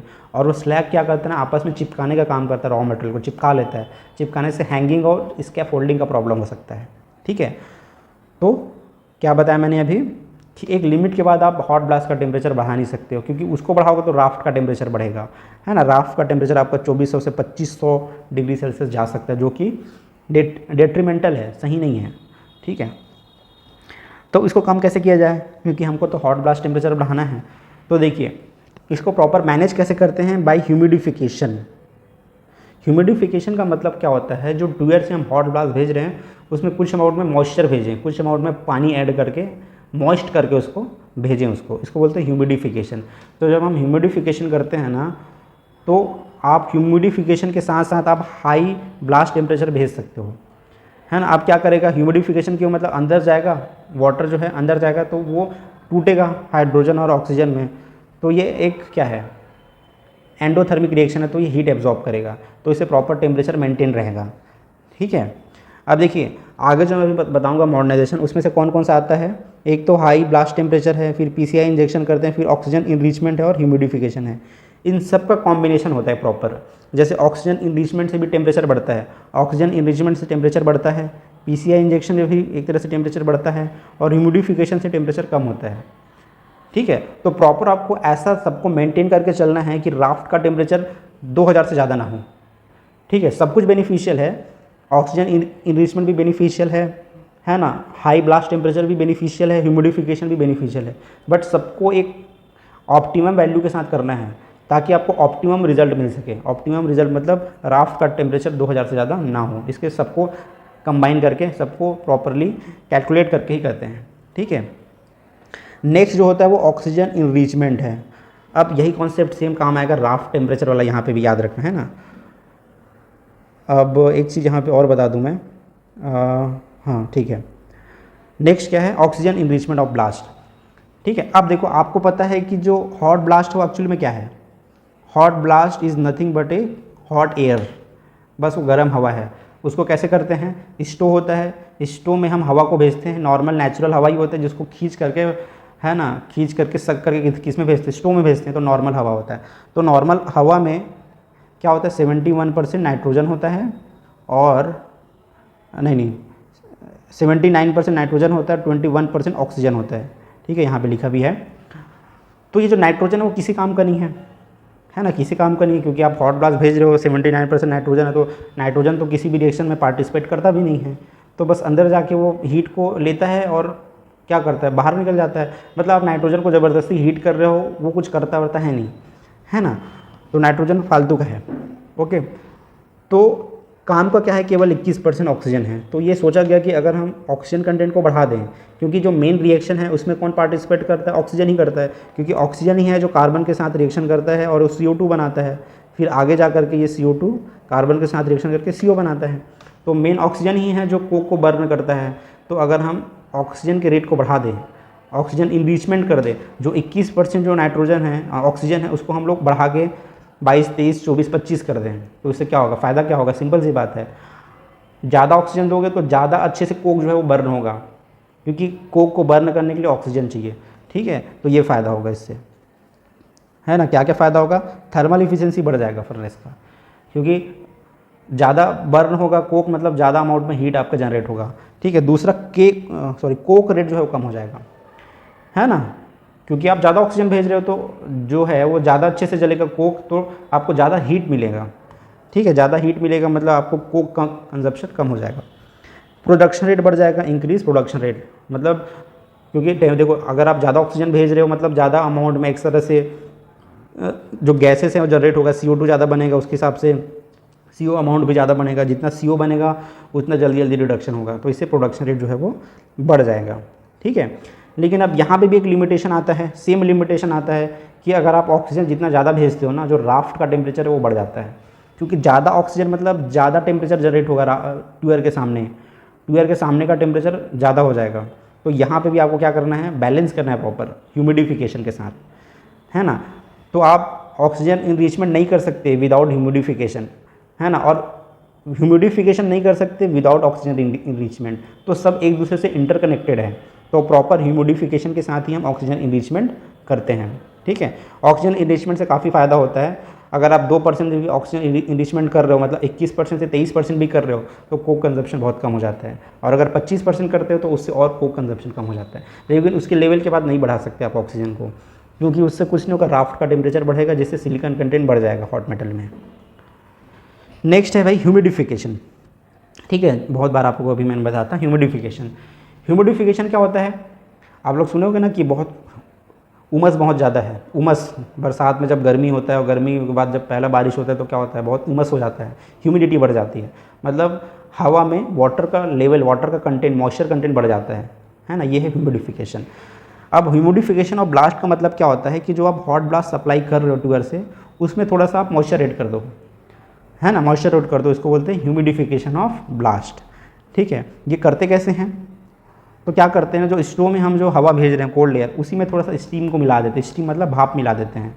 जो कोल्ड एयर आप सप्लाई कर रहे हो स्टोव में, इसी में क्या कर दो, आप थोड़ा सा स्टीम भेज दो, साथ स्टीम मिक्स करके भेज दो स्टोव में, तो अब ये स्टोव में जाएगा, स्टोव से गर्म होकर फिर वो कहाँ जाएगा, ब्लास्ट फर्नेस में जाएगा, ठीक है। ऐसा नहीं करना है कि जो स्टोव से जो गर्म हवा निकल रहा है उसमें स्टीम डालना, ऐसा नहीं, क्योंकि जो गर्म हुआ हॉट ब्लास्ट निकल रहे हैं स्टोव से, अब वहाँ जब आप ऐड करोगे स्टीम को तो उसको ठंडा कर देगा थोड़ा सा, हॉट ब्लास्ट ठंडा हो जाएगा, और ठंडा ब्लास्ट हम भेज नहीं सकते ब्लास्ट फर्नेस में, तो इसलिए स्टीम को पहले ऐड करते हैं, स्टोव में डालने से पहले ही हम उसमें ह्यूमिडिफाई कर लेते हैं जो एयर है उसको, ठीक है। अब जैसे ही जो ये ब्लास्ट है, हॉट ब्लास्ट जो है जिसमें ह्यूमिडिफिकेशन किया गया है, उसको ट्यूअर से सप्लाई किया जाता है, जैसे ही वो अंदर जाता है वो तुरंत रिएक्शन करता है। जो H2O जो होता है ना, जो वाटर होता है वो कार्बन के साथ रिएक्शन करके CO और H2 बनाता है। ठीक है, तो आप बोलोगे कि इसका फ़ायदा क्या हुआ, तो इसका सबसे बड़ा जो फ़ायदा होता है ना वो H2 जनरेशन होता है, हाइड्रोजन बन जाता है। अब हाइड्रोजन क्या करता है, तो ये बता दूँ मैं कि hydrogen is a better reducing agent as compare to carbon monoxide. मतलब हाइड्रोजन ज़्यादा अच्छा रिड्यूसिंग एजेंट है। ऐसा क्यों है, क्योंकि हाइड्रोजन का जो मॉलिक्यूल से काफ़ी छोटा होता है, हाइड्रोजन एटम छोटा होता है, इसकी वजह से ना बहुत आसानी से पेनिट्रेट कर जाता है रॉ मटेरियल के अंदर। जैसे Fe2O3 है, Fe2O3 को मुझे रिड्यूस करना है, तो रिड्यूस करने के लिए इसके अंदर रिड्यूसिंग एजेंट घुसना भी चाहिए ना। तो H2 का जो साइज़ है, एटम का साइज़ बहुत छोटा होता है, तो बड़ी आसानी से पेनिट्रेट कर जाता है ओर में और उसको बहुत अच्छा रिड्यूस करता है। और CO का साइज़ थोड़ा बड़ा होता है, मॉलिक्यूल का साइज़, तो उसका जो रिड्यूसिंग कैपेसिटी थोड़ी कम होती है। ठीक है, तो ये बहुत बड़ा फ़ायदा है ह्यूमिडिफिकेशन का, इसलिए हम करते हैं। मेन यही फ़ायदा होता है कि हमको एक्स्ट्रा रिड्यूसिंग एजेंट मिल जाता है हाइड्रोजन के रूप में। ठीक है, अब नेक्स्ट एडवांटेज क्या है ह्यूमिडिफिकेशन का, जैसे अभी तक मैंने बताया कि अगर आप ह्यूमिडिफिकेशन कर रहे हो हॉट ब्लास्ट का, तभी आप क्या कर सकते हो, हायर ब्लास्ट टेम्परेचर आप भेज सकते हो। मतलब जो ब्लास्ट का हॉट ब्लास्ट जो आप भेजते हो ना, जिसका टेम्परेचर 1200 से 1300 रहता है, उसको आप इंक्रीज़ कर सकते हो। तभी इंक्रीज़ करोगे जब ह्यूमिडिफिकेशन है, क्योंकि जब हम ह्यूमिडिफिकेशन करते हैं ना, तो वाटर जब अंदर जाता है तो थोड़ा सा हीट कंज्यूम करता है। ये हीट कंज्यूम करता है तो इससे क्या होता है, राफ्ट का टेम्परेचर को ये कम कर देता है। ठीक है, तो राफ्ट का टेम्परेचर कम करेगा, मतलब जब आप इससे क्या हो सकता है, आप हायर ब्लास्ट, हाई टेम्परेचर का ब्लास्ट आप भेज सकते हो, है ना। ये दोनों एक दूसरे को कंपनसेट करता है। हायर ब्लास्ट टेम्परेचर भेजने से राफ्ट का टेम्परेचर बढ़ता है, तो उसको कंपनसेट कौन करता है, जो आप ह्यूमिडिफिकेशन कर रहे हो वो। ठीक है, राफ्ट का टेम्परेचर कंट्रोल रहता है इससे। और खास साथ ऑक्सीजन इनरिचमेंट से भी क्या होता है, राफ्ट का टेम्परेचर बढ़ता है, उसको भी कंट्रोल करता है। मतलब ये एक दूसरे से इंटरकनेक्टेड है। अगर आपको ह्यूमिडिफिकेशन करना है तो हॉट ब्लास्ट का टेम्परेचर बढ़ाना ही पड़ेगा, नहीं तो आप हॉट ब्लास्ट का टेम्परेचर बढ़ाए बिना ही आप ह्यूमिडिफिकेशन कर रहे हो तो राफ्ट का टेम्परेचर बहुत घट जाएगा, तो वो भी बेनिफिशियल नहीं है। ठीक है, नेक्स्ट ये क्या करता है, reduces Coke rate. Coke rate को भी कम करता है, क्योंकि कोक का एक फंक्शन क्या है, रिड्यूसिंग एजेंट। तो रिड्यूसिंग एजेंट का जो ये फंक्शन कर रहा है वो कम हो जाएगा, क्योंकि आप हाइड्रोजन भी सप्लाई कर रहे हो ना, हाइड्रोजन भी बन रहा है, तो हाइड्रोजन भी एज ए रिड्यूसिंग एजेंट काम आ रहा है। ठीक है, तो आपको CO का अमाउंट कम लगेगा, CO जनरेशन कम करना पड़ेगा, तो इससे कोक कम लगेगा, आपका कोक रेट घट जाएगा इससे। नेक्स्ट क्या है, इंक्रीज प्रोडक्टिविटी। हाँ, जो प्रोडक्टिविटी है वो बढ़ेगी, क्योंकि हाइड्रोजन जो है ज़्यादा अच्छा रिड्यूसिंग एजेंट है, तो ये कम समय में ही जो है आपका आयरन और उसको रिड्यूस कर देगा, जल्दी रिड्यूस कर देगा। जल्दी रिड्यूस करेगा तो सिंपल सी बात है, जो प्रोडक्टिविटी है वो बढ़ जाएगी। फिर क्या करता है, help the coke to burn at faster rate. जो कोक जलने का जो रेट होता है ना, उसको भी बढ़ा देता है। जो ह्यूमिडिफिकेशन करते हैं तो कोक जो है जल्दी फास्ट जलता है इससे। और क्या है, oxygen enrichment of blast is possible due to humidification. जैसे मैंने बताया ना कि ऑक्सीजन इनरिचमेंट करते हैं तो राफ्ट का टेम्परेचर बढ़ जाता है, तो राफ्ट टेम्परेचर कंट्रोल करने के लिए ह्यूमिडिफिकेशन करना पड़ता है। ठीक है, तो यही एक दूसरे से इंटरकनेक्टेड है। यही इसी को बोल रहा है कि ऑक्सीजन इनरिचमेंट तभी पॉसिबल है जब हम ह्यूमिडिफिकेशन करेंगे। ओके, चलिए, ये तो मैंने बता दिया ह्यूमिडिफिकेशन कैसे करते हैं। अब नेक्स्ट है फ्यूल इंजेक्शन। फ्यूल इंजेक्शन मतलब क्या होता है, हम कुछ अमाउंट में ऑक्सिलरी फ्यूल ट्यूअर के थ्रू हॉट ब्लास्ट के साथ भेजते हैं। ठीक है, देखो कोई भी चीज़ आपको इंजेक्ट करना है ब्लास्ट होने में, तो एक ही रास्ता है, ट्यूअर से ही आपको भेजना पड़ेगा जो भी भेजना है। तो जहाँ पे भी आपको ये टर्म दिखता है ना इंजेक्शन, इसका मतलब है ट्यूअर के साथ हम उसको भेज रहे हैं। फ्यूल इंजेक्शन मतलब ट्यूअर के साथ हम, ट्यूअर में हॉट ब्लास्ट के साथ हम क्या भेज रहे हैं, फ्यूल भेज रहे हैं। ठीक है, तो वो फ्यूल कुछ भी हो सकता है, सॉलिड, लिक्विड, गैसियस फ्यूल हो सकता है। सॉलिड फ्यूल में हम कोल का इस्तेमाल करते हैं। कोल या तो पल्वराइज्ड कोल होता है या स्लरी के फॉर्म में होता है। ठीक है, ज़्यादातर पल्वराइज्ड कोल का इस्तेमाल करते हैं। ठीक है, लिक्विड फ्यूल के लिए हम लोग लाइट ऑयल, हेवी ऑयल, ये सब आता है। ठीक है, और नेचुरल गैस या कोक ओवन गैस हम इस्तेमाल कर सकते हैं एज ए गैसियस फ्यूल। ठीक है, अब कौन सा फ्यूल यूज़ करना है वो डिपेंड करता है अवेलेबिलिटी पे, कौन आसानी से अवेलेबल है, कॉस्ट पे डिपेंड करता है। जो सस्ता होगा वही आप करोगे। ठीक है, और ऑपरेशन को भी देखना पड़ता है कि कौन ज़्यादा अच्छा स्मूथ ऑपरेशन दे सकता है। तो इन सब चीज़ों पर डिपेंड करता है कि कौन सा फ्यूल हमको इंजेक्ट करना है। ठीक है, अब फ्यूल इंजेक्शन से देखो क्या क्या एडवांटेजेस हैं। पहला, डिक्रीज कोक रेट, सबसे बड़ा एडवांटेज यही है, क्योंकि एक्स्ट्रा फ्यूल हम क्यों सप्लाई करेंगे, है ना। एक्स्ट्रा फ्यूल इसलिए सप्लाई करते हैं ताकि जो कोक है कंजप्शन वो कम हो जाए। क्योंकि आप एक्स्ट्रा फ्यूल जब सप्लाई कर रहे हो, मतलब जो कोक है उसको आपको कम चार्ज करना पड़ेगा, क्योंकि जो हीट का जो रिक्वायरमेंट है ना वो अब फ्यूल भी पूरा करेगा, जो आप फ्यूल जो सप्लाई कर रहे हो वो भी हीट का रिक्वायरमेंट पूरा करेगा। अब आपको केवल कोक के भरोसे नहीं रहना पड़ेगा, है ना, तो इससे कोक का कंजप्शन कम हो जाएगा। ठीक है, अब जैसे मैंने बताया ना, कोक को कभी आप 100% रिप्लेस नहीं कर सकते क्योंकि वो परमेबिलिटी प्रोवाइड करता है। अगर एज ए फ्यूल ही बस इसका फंक्शन होता ना तो आप कोक डालते ही क्यों डालते, कोक की ज़रूरत ही नहीं पड़ती। क्योंकि अगर इसका केवल यही अगर फंक्शन होता कि ये हीट प्रोवाइड करेगा तो कोक की ज़रूरत नहीं पड़ती। कोक की ज़रूरत इसलिए पड़ती है क्योंकि हमको परमेबिलिटी चाहिए, है ना। नेक्स्ट क्या करता है, lead to more stable furnace operation. अब फ्यूल इंजेक्शन से ना जो फर्नेस ऑपरेशन है वो बहुत ही क्या होता है, स्मूथ होता है ना, स्टेबल ऑपरेशन होता है। क्यों होता है अभी मैं बता रहा हूँ। देखो, जब हम कोक का इस्तेमाल करते हैं ना तो बीच में क्या होता है, एक डेडमैन जोन बन जाता है। जैसे आप लोगों ने पढ़ा है, डेडमैन जोन बढ़ जाता है। डेडमैन जोन क्या होता है, ये वो एरिया होता है जहाँ पे कोई रिएक्शन नहीं होता, खाली कोक होता है और वहाँ पे कोई रिएक्शन नहीं होता है। तो जब हम ट्यूयर के रास्ते से फ्यूल इंजेक्शन करते हैं ना, है ना, तो जो राफ्ट का जो है ना हाइट वो बढ़ जाता है। क्योंकि राफ्ट का जब सब आप फ्यूल भेज रहे हो तो फ्यूल भेजोगे तो जो राफ्ट का जो फ्लेम है वो अंदर तक पेनिट्रेट करता है, क्योंकि यहाँ पे कोक भी बर्न होता है प्लस आप जो फ्यूल भेज रहे हो वो भी ट्यूयर के सामने बर्न होता है। इससे जो फ्लेम जो बनता है ना, राफ्ट रेसवे जो बनता है उसका साइज़ ज़्यादा होता है और वो बीच पूरे तक ब्लास्ट फर्नेस के बीचों बीच तक पेनिट्रेट कर पाता है। ठीक है, तो इससे जो डेडमैन जोन बन रहा है ना वो कम हो जाता है। ठीक है, इसलिए बोल रहे हैं यहाँ पे कि वो मोर स्टेबल फर्नेस ऑपरेशन, ज़्यादा अच्छा फर्नेस ऑपरेशन होता है। और आपके पास एक और कंट्रोलिंग पैरामीटर हो जाता है, क्योंकि एक फ्यूल एक क्या है, कंट्रोलिंग पैरामीटर हो जाता है कि अगर ज़्यादा डेडमैन जोन बन रहा है तो आपको ज़्यादा फ्यूल सप्लाई कर दो, कम बन रहा है तो कम सप्लाई करो। तो एक कंट्रोलिंग पैरामीटर भी होता है फ्यूल इंजेक्शन। ठीक है, नेक्स्ट क्या होता है, इंक्रीज थर्मल इफिशिएंसी। ये थर्मल इफिशिएंसी को भी बढ़ाता है। सिंपल सी बात है कि जब आप कोक बस डालोगे तो आपको ज़्यादा कोक चार्ज करना पड़ेगा, एफिशिएंसी उतनी अच्छी नहीं होगी। ठीक है, ओके। तो नेक्स्ट और क्या करते हैं, reduce cost of production. Cost of production को भी कम करता है क्योंकि कोक कंजप्शन को कम करता है। सिंपल सी बात है, कोक सबसे महंगा रॉ मटेरियल है ना, वो कम कर दिया मतलब कॉस्ट ऑफ प्रोडक्शन आपका कम हो जाएगा। ठीक है, अब देखो जो भी हम ऑक्सिलरी फ्यूल इस्तेमाल करेंगे हम लोग कोक से सस्ता ही फ्यूल इस्तेमाल करेंगे ना, ऐसा तो नहीं है कि कोक से महंगा फ्यूल इस्तेमाल करेंगे, ऐसा नहीं है।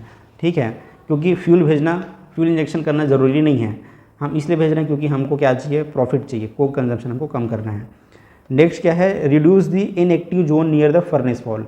अब के बार क्या होता है ना, फर्नेस वॉल के आसपास एक इनएक्टिव जोन बन जाता है, फर्नेस वॉल के आसपास इनएक्टिव जोन बन जाता है क्योंकि यहाँ पे प्रॉपर हीट पहुँच नहीं पाता कई बार, है ना, इनएक्टिव जोन। तो जब हम फ्यूल इंजेक्शन करते हैं तो इनएक्टिव जोन ख़त्म हो जाता है क्योंकि वहाँ पे प्रॉपर हीट पहुँचता है, प्रॉपर वहाँ पे भी रिएक्शन होता है। ठीक है, नेक्स्ट क्या है, more efficiently reducing gas generated at the tuyere area. मतलब जब आप फ्यूल इंजेक्शन भेजते हैं ना, फ्यूल इंजेक्ट करते हैं तो ट्यूयर के सामने जो फ्लेम बनता है उसका टेम्परेचर ज़्यादा होता है या फिर ज़्यादा बड़ा फ्लेम बनता है। तो इससे जो आप H2O जो आप भेज रहे हो, ह्यूमिडिफिकेशन कर रहे हो, वो रिएक्शन आसानी से होता है। ये कार्बन के साथ रिएक्शन करके H2 और CO बनाता है। तो ये जो रिएक्शन है ना वो फास्ट होता है। जो H2 जनरेशन जो है ना, जो रिएक्शन है वो फास्ट होता है जब हम फ्यूल भेजते हैं ट्यूयर के थ्रू। ठीक है, तो ये सारे एडवांटेजेस हैं फ्यूल इंजेक्शन के। अब यहाँ पे आप देख सकते हो बहुत अच्छा टेबल है, कोक रेट में क्या चेंज आता है जब हम पैरामीटर को चेंज करते हैं। तो पहला पैरामीटर, अगर आप सेंटर को हर 10% अगर आप सेंटर को बढ़ाते हो, मतलब मान के चलो 10% मैंने सेंटर रेट को बढ़ा दिया, लंप आयरन और लंप की बजाय मैं 10% सेंटर यूज़ कर रहा हूँ, तो उस केस में कोक कंजप्शन 2.2 kg पर टन ऑफ हॉट मेटल का कम हो जाएगा। कोक रेट कितना कम हो जाएगा, 2.2 kg कम हो जाएगा। ब्लास्ट टेम्परेचर 1 डिग्री बढ़ा देते हो तो इतना बढ़ जाएगा, आप देख सकते हो सबको। ठीक है, सबसे ज़्यादा इफेक्ट यहाँ पे दिख रहा है आपका सेंट्रल वर्किंग इंडेक्स का, है ना। कोक ऐश का भी इफेक्ट पड़ता है। अगर एक कोक में जो ऐश है वो अगर 1% से 1% भी कम कर दे तो ऐश कंटेंट, तो आपको 10 kg आप कोक रेट कम कर सकते हो। हाई टॉप प्रेशर का भी देखो एग्जांपल दिए। तो सबसे क्या फ़ायदा हो रहा है कि कोक रेट घटता है। ये सब चीज़ हम क्यों कर रहे हैं मॉडर्नाइजेशन, क्योंकि हमको कोक रेट को कम करना है। नेक्स्ट है पल्वराइज्ड कोल इंजेक्शन। अब जैसे मैंने बताया ना कि फ्यूल भेजते हैं तो उसी के अंदर ही आ जाता है। इसको अलग से इसलिए मैं बता रहा हूँ क्योंकि पल्वराइज्ड कोल इंजेक्शन जो है सबसे कॉमन प्रैक्टिस है। जो फ्यूल इंजेक्शन जो करते हैं ना उसमें सबसे कॉमनली हम पल्वराइज्ड कोल ही भेजते हैं। ये है पल्वराइज्ड कोल, मतलब पिसा हुआ कोयला। पल्वराइज्ड कोल मतलब पिसा हुआ कोयला है, मान के चलो सिंपल से। इसको हम ट्यूयर के थ्रू हॉट ब्लास्ट के साथ भेजते हैं तो ये अंदर जाके बर्न होता है। कहाँ पे, ट्यूयर पे बर्न होता है। ठीक है, पल्वराइज्ड कोल ही ज़्यादा क्यों भेजते हैं, क्योंकि वो ईजिली अवेलेबल है, सस्ता में मिल जाता है। इसको भेजना भी आसान है ट्यूअर के थ्रू, इसलिए हम लोग ज़्यादातर पल्वराइज्ड कोल इंजेक्शन करते हैं। लगभग 150 से 200 kg पर टन हॉट मेटल के लिए हम लोग भेजते हैं। मतलब 1 टन हॉट मेटल बनाने के लिए लगभग 150 से 200 kg PCI इंजेक्शन करते हैं। तो PCI इंजेक्शन का सबसे जो बड़ा फ़ायदा होता है ना, कोक रेट कम कर देता है ये, क्योंकि आप एक्स्ट्रा फ्यूल प्रोवाइड कर रहे हो ना, एक्स्ट्रा फ्यूल प्रोवाइड कर रहे हो तो कोक का ज़रूरत कम पड़ेगा। ठीक है, ये सबसे बड़ा है। तो पल्वराइज्ड कोल का भी एक क्वालिटी अच्छा होना चाहिए। ऐसा नहीं कि पल्वराइज्ड कोल है मतलब कुछ भी भेजोगे, ऐसा नहीं है। जो पल्वराइज्ड कोल है उसमें भी ऐश कंटेंट कम होना चाहिए, क्योंकि अगर ज़्यादा ऐश कंटेंट वाला आप भेज रहे हो तो मतलब अंदर में जो केमिस्ट्री है वो अच्छा नहीं रहेगा, क्योंकि उस हिसाब से आपको लाइम कंजप्शन बढ़ेगा, क्योंकि आपको लाइम भी ज़्यादा चार्ज करना पड़ेगा, क्योंकि आपको भाई कोक ऐश ज़्यादा है, मतलब आपको स्लैग बनाना पड़ेगा ऐश को, तो आपको फ्लक्स ज़्यादा चार्ज करना पड़ेगा, है ना, स्लैग ज़्यादा बनेगा, और भी कई सारा फर्नेस में दिक्कतें आएंगी। तो ऐश कंटेंट कम होना चाहिए पल्वराइज्ड कोल का। अब पल्वराइज्ड कोल के लिए भेजने के लिए आपका जो हॉट ब्लास्ट का जो प्रेशर है ना, उसको भी बढ़ाना पड़ता है। अगर ब्लास्ट का प्रेशर 10 PCI से कम है तो आप कोल इंजेक्शन नहीं कर सकते, और अगर है ना आपको इससे ऊपर ही चाहिए, 10 PCI प्रेशर से ज़्यादा आपको भेजना पड़ेगा हॉट ब्लास्ट को। ठीक है, मतलब क्योंकि आप भाई किसी को इंजेक्ट कर रहे हो तो प्रॉपर प्रेशर के साथ इंजेक्ट करना पड़ेगा ना। तो अगर 15 PSI है हॉट ब्लास्ट का प्रेशर, तब आप पूरा 100% फ्यूल इंजेक्शन कर सकते हो, PCI इंजेक्शन कर सकते हो। ठीक है, नेक्स्ट है आपका लाइम इंजेक्शन। लाइम इंजेक्शन मतलब जो लाइम है उसको भी पूरा पीस के पल्वराइज करके कहाँ भेजते हैं, ट्यूअर के थ्रू भेजते हैं हम लोग ब्लास्ट फर्नेस के अंदर, इसको बोलते हैं लाइम इंजेक्शन। ठीक है, अब बात आती है कि लाइम इंजेक्शन का फ़ायदा क्या है। अब देखो मैं फ़ायदा बताता हूँ इसका। अब देखो होता क्या है ना, जो आप ऊपर से फ्लक्स डालते हो वो फ्लक्स क्या है, धीरे धीरे स्लैग बनाते हुए आता है। ठीक है, तो ये फ्लक्स किसके साथ स्लैग बनाएगा, जो गैंग है उसके साथ। तो गैंग किस में रहता है भाई, गैंग तो सभी रॉ मटेरियल में रहता है। गैंग आपका आयरन ओर में भी रहता है और कोक में भी रहता है। तो ये जो आप फ्लक्स डालते हो ना, वो केवल आयरन ओर का जो गैंग होता है उसके साथ स्लैग बनाता है, क्योंकि कोक में जो गैंग है वो तो अभी तक बाहर निकला ही नहीं है। क्योंकि कोक में जो गैंग है वो तो यहाँ पे बाहर निकलेगा ना, ट्यूअर पे, क्योंकि कोक कहाँ पे बर्न होता है, ट्यूअर पे बर्न होता है। तो जब कोक ट्यूअर पे बर्न होगा तो ऐश कहाँ जनरेट होगा, ट्यूअर में, ट्यूअर के आसपास जो ऐश जनरेट होगा। तो भाई ऐश क्या है, ये भी एक तरह से गैंग है ना, ये भी एक तरह से गैंग है कि नहीं है। तो इसको भी तो स्लैग बनाना है ना, तो यहाँ पे भी तो आपको फ्लक्स की ज़रूरत पड़ेगी। ठीक है, तो अगर आप ट्यूअर के थ्रू अगर आप फ्लक्स भेजते हो तो सबसे बड़ा फ़ायदा क्या है, जो ऐश जनरेट हो रहा है कोक के बर्न होने से, है ना, और आप वहाँ पे फ्लक्स भेज रहे हो, तो ये दोनों मिलके क्या बनाते हैं, आसानी से स्लैग बनाता है। इससे स्लैग की बेसिसिटी प्रॉपर रहती है ना। अगर मान के चलो आप फ्लक्स नहीं भेज रहे हो, फ्लक्स इंजेक्शन नहीं कर रहे हो ट्यूअर से, तो होगा क्या ना, ऊपर जो स्लैग बन रहा है, ट्यूअर के ऊपर जो स्लैग बन रहा है उस स्लैग की बेसिसिटी हाई होगी। ठीक है, लेकिन जैसे ही ये स्लैग यहाँ पे नीचे आएगा, बोझ से नीचे, स्लैग की बेसिसिटी एकदम से कम हो जाएगी, क्योंकि भाई आपने जो लाइम भेजा था ऑलरेडी, है ना, वो कंज्यूम हो चुका है। तो यहाँ पे जब गैंग बने, यहाँ पे जो गैंग है वो मिलेगा स्लैग के साथ, तो इसकी बेसिसिटी को कम कर देगा वो। तो ये क्या हो गया, स्लैग की क्वालिटी में डिफरेंस आ गया ना, ऊपर कुछ अलग टाइप का स्लैग है, नीचे कुछ अलग टाइप का स्लैग है। ठीक है, तो ये सब प्रॉब्लम होगा, है ना। तो इससे क्या होगा, स्लैग का जो मेन जो फंक्शन है कि जो इम्प्योरिटी है उसको अपने अंदर रखना है, वो नहीं कर पाएगा। फिर जो सिलिकॉन सल्फर वगैरह है वो आसानी से हॉट मेटल में जा सकता है। ठीक है, तो इसलिए हमको मेन इसका काम क्या है कि जो स्लैग है उसका बेसिसिटी मेंटेन करना एट बोझ लेवल। ठीक है, एडवांटेजेस अभी हम देखते हैं। इट इम्प्रूव, यहाँ पे सेकंड को पहले देखते हैं। It decrease the viscosity of the slag in the बोझ रीजन। अब देखो एक चीज़ और है, जैसे मैंने बताया ना कि जो ऊपर में जो स्लैग बनेगा उसकी बेसिसिटी ज़्यादा होगा, क्योंकि जितना भी आपने फ्लक्स डाला है वो टॉप से डाला है। तो होगा क्या ना, ऊपर जो स्लैग बनते हुए आएगा ऊपर से, उसमें बेसिसिटी ज़्यादा होगा, और बेसिसिटी ज़्यादा होने से एक और दिक्कत होती है कि विस्कोसिटी भी ज़्यादा होती है, ये भी एक चीज़ है। तो अगर जो बेसिसिटी हाई बेसिक स्लैग बन रहा है ऊपर पे, तो उसकी विस्कोसिटी ज़्यादा होगा। विस्कोसिटी ज़्यादा होने से क्या होगा ना, विस्कोसिटी ज़्यादा मतलब गाढ़ापन ज़्यादा होगा, तो इससे जो है परमेबिलिटी कम हो जाएगी फर्नेस की, क्योंकि जो गैप होगा उसको कौन फिल कर देगा, जो विस्कस स्लैग है वो पूरा फिल कर देगा, तो इससे परमेबिलिटी बोझ लेवल पे कम हो जाएगी। ठीक है, एक तो ये हो गया। तो लाइम इंजेक्शन से क्या होगा ना, जब आप लाइम इंजेक्शन करोगे, ठीक है, लाइम इंजेक्शन जब आप करोगे तो प्रॉपर बेसिसिटी मेंटेन होगा बोझ लेवल पे, क्योंकि जो ऐश जनरेट होगा, ऐश जनरेट होने से फिर स्लैग की बेसिसिटी फिर कम हो जाएगी। तो वहाँ पे प्रॉपर इंजेक्शन करोगे तो प्रॉपर विस्कस स्लैग आपको मिलेगा वहाँ पे, ठीक है। तो विस्कोसिटी कम करता है at the bosh region. Second क्या है, it improve to the bosh permeability. Bosh permeability को भी इम्प्रूव करता है, जैसे मैंने बताया ना, अगर विस्कस स्लैग बनेगा तो परमेबिलिटी को हटा देगा, तो बोस परमेबिलिटी को भी इम्प्रूव करता है लाइम इंजेक्शन। फिर it decrease the metallurgical Coke consumption, Coke consumption को भी कम करता है, ठीक है। क्योंकि देखिए लाइम इंजेक्शन से क्या फ़ायदा है, लाइम इंजेक्शन मतलब हम लाइम इंजेक्शन कर रहे हैं, ना कि लाइम स्टोन इंजेक्शन कर रहे हैं। लाइम स्टोन मतलब कैल्शियम कार्बोनेट होता है, तो जब आप लाइम स्टोन का मतलब होता है आप कैल्शियम कार्बोनेट डाल रहे हो तो उसमें कैल्शिनेशन की ज़रूरत पड़ती है। तो मान के चलो मैं लाइम नहीं डालता हूँ ट्यूबर में, ऊपर से लाइम स्टोन चार्ज करता हूँ, तो कैल्शिनेशन के लिए हीट एनर्जी चाहिए, तो कोक कंजप्शन बढ़ जाएगा, क्योंकि कैल्शिनेशन होगा ना पहले। लेकिन अगर मैं डायरेक्ट लाइम को इंजेक्ट करता हूँ, कैल्शियम कार्बोनेट को इंजेक्ट करता हूँ, कहाँ से, ट्यूबर से, तो उससे कोक रेट कम हो जाएगा, क्योंकि आप ऑलरेडी वो कैल्साइन हो चुका है, तो कैल्शिनेशन के लिए अलग से हीट की जरूरत नहीं पड़ेगी, तो कोक रेट कम हो जाएगा। Increase the productivity of the furnace, furnace की प्रोडक्टिविटी बढ़ जाएगी, ठीक है।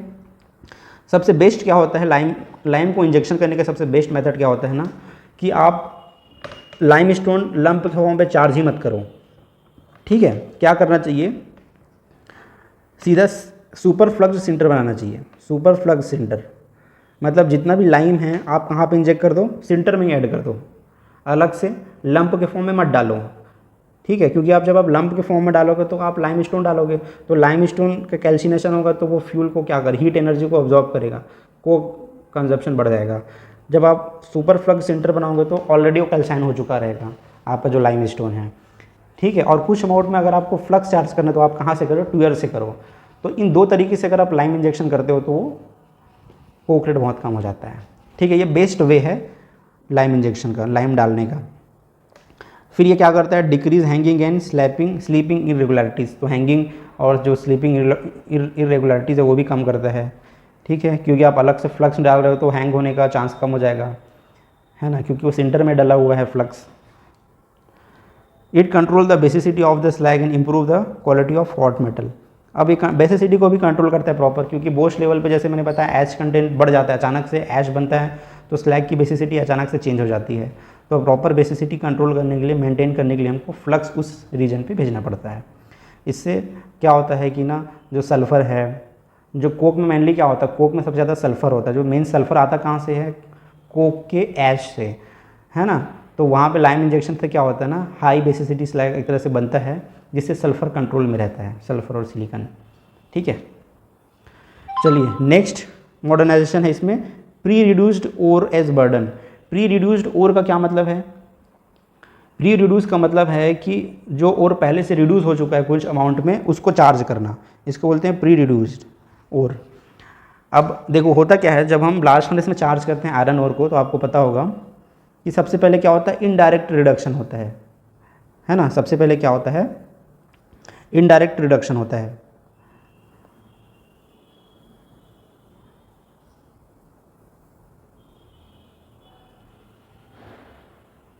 देखिए सबसे पहले क्या होता है, ऊपर लेवल पे, स्टैक लेवल पे क्या है, इनडायरेक्ट रिडक्शन होता है। इनडायरेक्ट रिडक्शन मतलब क्या होता है कि Fe2O3 जो है आपका, वो CO से रिएक्शन करता है ना, CO गैस से, इसको इनडायरेक्ट रिडक्शन बोलते हैं। तो काफ़ी अमाउंट में आपको CO गैस की जरूरत पड़ती है ऊपर लेवल पे, क्योंकि CO ज़्यादा होगा तभी तो इनडायरेक्ट जो रिडक्शन है पॉसिबल हो पाएंगे ना, ठीक है। तो इनडायरेक्ट रिडक्शन की जरूरत पड़ती है, तो CO अमाउंट ज़्यादा चाहिए। लेकिन ऑलरेडी अगर प्री रिड्यूस्ड आयरन और आप डाल रहे हो तो उस केस में आपको CO का कम चाहिए, कम CO से भी काम चल जाएगा, ठीक है। तो इससे क्या होगा, आपका CO जनरेशन का जो बर्डन है ना, जो रिड्यूसिंग गैस का जो बर्डन है वो कम हो जाएगा। कम रिड्यूसिंग गैस में ही आपको क्या हो जाएगा, फर्नेस चल जाएगा, ठीक है। तो प्री रिडक्शन कैसे होगा, तो अलग से जो रिडक्शन के लिए ना रोटरी किलन आता है, रोटरी किलन में हम लोग उसमें करते क्या है ना, सिंपल सा बेकार क्वालिटी का जो भी कोल है उसको डाल के थोड़ा बहुत आयरन और को रिड्यूस कर लिया जाता है। जैसे जो DRI होता है ना, डायरेक्ट रिड्यूस्ड आयरन, है ना, वैसी किलन होता है, वहाँ पे कोल वगैरह डाल के उसको लगभग 30 से 50% तक ऑलरेडी रिड्यूस कर चुके होते हैं। फिर उसके बाद जो रिड्यूस हो चुका है 30 से 50% तक, उसको हम ब्लास्ट फर्नेस में चार्ज करते हैं, ठीक है। तो उससे क्या हो गया, आपका कोक कंजप्शन कम हो जाता है, क्योंकि कोक का रिक्वायरमेंट कम हो गया ना, क्योंकि जो रिड्यूसिंग गैस का रिक्वायरमेंट कम हो गया तो कोक का रिक्वायरमेंट भी कम हो जाता है, ठीक है। तो इस तरह से इसका फ़ायदा है। यहाँ पे आप देखो देख सकते हो, जैसे कोक कंजप्शन 230 केजी है ना, और यहाँ पे 290 केजी है। 230 केजी कब है, जब आप प्री रिड्यूस्ड आयरन भेज रहे हो। प्री रिड्यूस्ड आयरन अगर आप डाल रहे हो, 45% ऑलरेडी रिड्यूस हो चुका है, उसमें कोक आपको 230 केजी ही लगेगा 1 टन के प्रोडक्शन के लिए। लेकिन अगर 30% हुआ है रिडक्शन, प्री रिड्यूस्ड आयरन अगर 30% ही रिड्यूस हुआ है, तो कोक कंजप्शन 290 केजी। तो आप ये डिफरेंस देख सकते हो, साफ का डिफरेंस कि अगर प्री रिड्यूस्ड आयरन हम डालते हैं, आयरन ओर, तो बाकी जो रॉ मटेरियल का कंजप्शन है वो कम हो जाता है। ठीक है, फिर क्या है नेक्स्ट, सबसे लास्ट है utilization of plant bearing wastage. अब देखिए प्लांट के अंदर बहुत सारा वेस्ट जनरेट होता है, जैसे कि डस्ट के फॉर्म में जनरेट होगा आपका, है ना। हर एक जगह पे डस्ट जनरेट होता है, चाहे कोई भी एरिया हो, चाहे वो DRI हो, चाहे वो सिंटर हो, चाहे वो ब्लास्ट फर्नेस हो, स्टील मेल्टिंग शॉप हो, हर जगह पर डस्ट जनरेट होता है। तो उस डस्ट जो जनरेट होता है उसको गैस क्लीनिंग सिस्टम से कलेक्ट करते हैं, उसको फेंकते नहीं हैं। ठीक है, अब पहले फेंक देते थे, अब नहीं फेंकते हैं। अब वो जो डस्ट जनरेट होता है उसको वापस से सिंटर प्लांट में भेज देते हैं, वहाँ से वापस वो सिंटरिंग होकर यूज़ हो जाता है, क्योंकि डस्ट में भी कुछ अमाउंट में आयरन की वैल्यू रहती है। ठीक है, तो सिंटर प्लांट में सारे डस्ट को भेजते हैं। तो इस तरह से जितना भी वेस्टेज है प्लांट में, उसको प्रॉपरली यूज़ किया जाता है। जो भी वेस्टेज है यूज़ के लायक है ना, उसको प्रॉपर यूज़ किया जाता है। ओके, तो ये था पूरा मॉडर्नाइजेशन ऑफ ब्लास्ट फर्नेस। चलिए ठीक है, तो मिलते हैं नेक्स्ट वीडियो में। Okay, bye bye, take care, thank you so much and God bless you all.